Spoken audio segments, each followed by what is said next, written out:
Hey, what's up, everybody? This is Charles. I want to welcome you guys to another episode of The Conversation. And the topic today is why Kawhi Leonard will absolutely destroy these Lakers. So that's what I want to get into the video today. But before we get into that, I want you guys to go ahead and hit the like button and hit the subscribe button. We're trying to get to 5,000 subscribers as soon as possible. So please make sure you go ahead and hit the subscribe button, hit the notification bell. First of all, let me just say we are fastly approaching the season, and it turns out on opening night, we're actually going to be seeing the Clippers and the Lakers face each other. And all of you guys know that Kawhi Leonard is my favorite basketball player in the world, and I picked the Clippers going into this season to win the championship. I'm not coming off my pick. I'm not like Skip Bayless flip-flopping.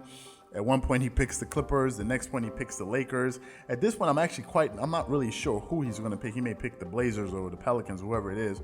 But for me, I've always contended that I think that the Clippers are going to beat the Lakers, and for a number of reasons. But in this particular video, I want to make the argument as to why I think Kawhi Leonard is going to give it to the Clippers. Give it to the Lakers. And for me, it's really simple. This season, the dude is averaging basically 27 points a game. So he's putting up great numbers, getting you 7.3 rebounds and 5 assists. Now, what's astonishing about these numbers is that he's doing all of this in just 32 minutes a game, shooting 47% from the field, 36.6% from the three-point line. He's shooting 89% from the free throw line, which to me is extremely high. But for a player at that level and earning that type of money, earning $30 million a year, you should be able to hit your free throws, for goodness sake. And he's getting you 1.8 steals a game. But he's only played 51 games of the available 60 games. Yes, 60 games or 62 games rather, that the Clippers have played. And that's the main reason for that has been because he's been managing his body. His knees and all of this. Some people call it load management. If you listen to Nick Wright, he's saying the guy's taking days off. Whatever it is, he hasn't played all the games. Now, we know that going into the season, there are going to be 8 games left. And the first game on opening night, one of the games slated on the schedule is going to be the Clippers versus the Lakers. Now, for me to say that Kawhi Leonard is going to destroy the Lakers, I'm not just talking about possibly beating them in the fourth meeting. I'm actually extracting this information based off of what I've already seen. Now, it's not to say that teams meeting a regular season record against a particular team in a certain conference is going to indicate is going to determine rather what's going to happen in the playoffs if those two teams met. But it's a good indication because it shows you how these teams are sort of matched up with each other. Now, the Clippers and the Lakers have met each other 3 times already this season. The first game was on opening night of the season on October 29th, and the Clippers won that game, and then they played again on Christmas Day, and they won that game as well, and then they played on March 8th, which was the last time those two teams met right before the shutdown or the pause of the NBA, and the Clippers lost that game. Now, if we're going to the first matchup with the Clippers and the Lakers on opening night, Kawhi Leonard scored 30 points that game, and he led all scorers that game. He put up the best numbers that game. He shot 90% from the free throw line, got you 5 assists, 2 steals, and the dude was sensational, got you 6 rebounds.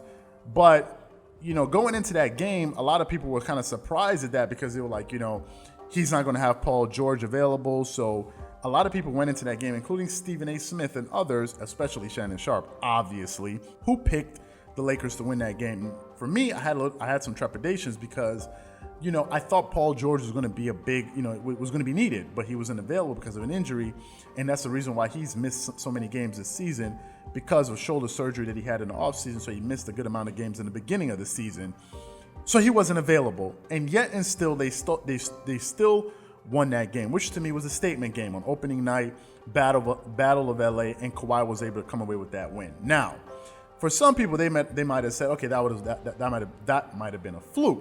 So what happened when these two teams met on Christmas Day?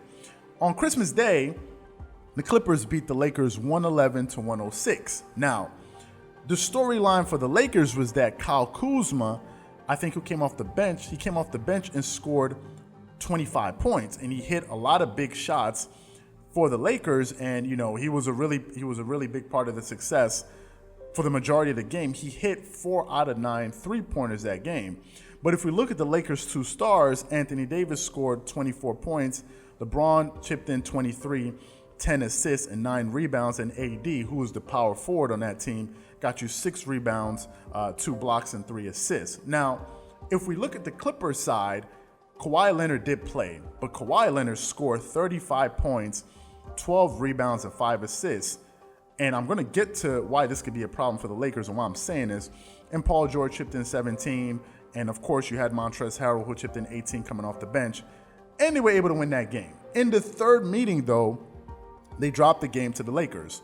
And I think the difference in the game was Avery Bradley, who is not going to be available for the Lakers, because you guys have to remember, in that game, Avery Bradley was absolutely sensational, hitting 6 out of 12 threes. He took a lot, but he made 50% of his three-pointers, so that was a big reason, and he scored 24 points that game. Now, to be fair to LeBron James showed up in a big way. He got you 28 points, 9 assists, 8 rebounds, so he came up big, and there's no surprise because he is one of the greatest basketball players of all time, and you knew he had a good game due, so he showed up big time. Anthony Davis showed up and got you 30 points, but Paul George led all scorers with 31 points, 6 rebounds, 3 assists, and 3 steals. So Paul George was sensational. Now, let me go back to the original sort of argument that I'm trying to make with these two teams, and I think it's really important that we understand, looking at the Clippers and the Lakers and all of this, and really get a good understanding as to when Kawhi is basically averaging 30 points a game against these teams, like against the Lakers, okay? First game he scored 30. Next game he scored 35, so that means his average is 32.5. Then he scored 27, so his average should be somewhere around 30 points. Let's just say it's 30 points. I don't know if my math is absolutely correct, but let's just say it's 30 points. Listening to all of the TV pundits, they always talk about how the Clippers have the better duo. The Lakers have the better duo, which I do not subscribe to. But they say that. And they say LeBron is going to be a monster matchup. Anthony Davis is going to be a monster matchup, which they will be. LeBron is one of the greatest basketball players of all time. And Anthony Davis is a top 10, top 5 NBA talent in the entire world. So I'm not taking anything away from them. But in their analysis, they never talk about who's going to guard the Clippers, Paul George and Kawhi Leonard. Now, Avery Bradley is already outside of the equation. And I want to just say this. Even if Avery Bradley was playing, okay, I don't think Avery Bradley stands a chance against Kawhi Leonard.